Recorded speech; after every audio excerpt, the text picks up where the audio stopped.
લાન્યા છે બ્રહ્મા જ્યોતિનો પ્રકાશ જો આવો યા દેશ રળી યા મણો રેલો લાન્યા છે બ્રહ્મા જ્યોતિનો પ્રકાશ જો આવો યા દેશ રળી યા મણો રેલો આવો સંતો અમારા દેશમાં ન્યા છે બ્રહ્મ જ્યોતિનો પ્રકાશ। બ્રહ્મ એટલે શું?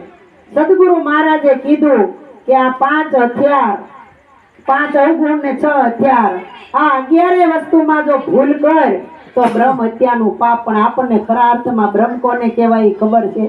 બ્રહ્મની ખબર નથી। કોઈ એવો સવાલ નથી કરતું કે બ્રહ્મ કેવો કોને, કારણ કે જ્યાં સુધી આપણા મનની અંદરથી બ્રહ્મ ભાંગે નહીં ત્યાં સુધી બ્રહ્મ ક્યારેય નક્કી થાય નહીં। આપણા મનની અંદર ભ્રમણા, ભય અને ભ્રાંતિ આ અંતરના પડદા છે। આ જ્યાં સુધી ખુલશે નહીં ત્યાં સુધી આપણને અગમની બારી જડશે નહીં અને જ્ઞાનની ખડકી ખુલશે નહીં। પણ સંતોએ કીધું કે આ ખુલ્લી ખડકીનો ખેલ ધણી મારો આઠે પોર ઉભેલ। આ તો ભાઈ ખુલ્લી ખડકીનો ખેલ। કોઈ ઓહમ સોહમનો તાર લગાડવાનું કીધું, કોઈએ નાદબુદનો નેઠો લાવવાનું કીધું, કોઈએ આત્મા પરમાત્માની ઓળખાણ કરાવી દીધી, કોઈએ કીધું કે નામને જગાડી દો, નામનું સ્વરૂપ જાણી લ્યો।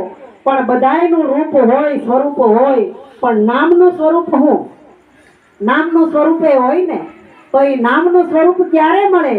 કે સદગુરુના દેશમાં જઈ અને ગુરુ મહારાજના દેશના દ્વાર ખોલી દે અને ન્યા પછી કેવળ કોઈ ઓલા દીવા કે આ લાઈટો ઓલી લાઈટો કે એવી કરવાની જરૂર નથી।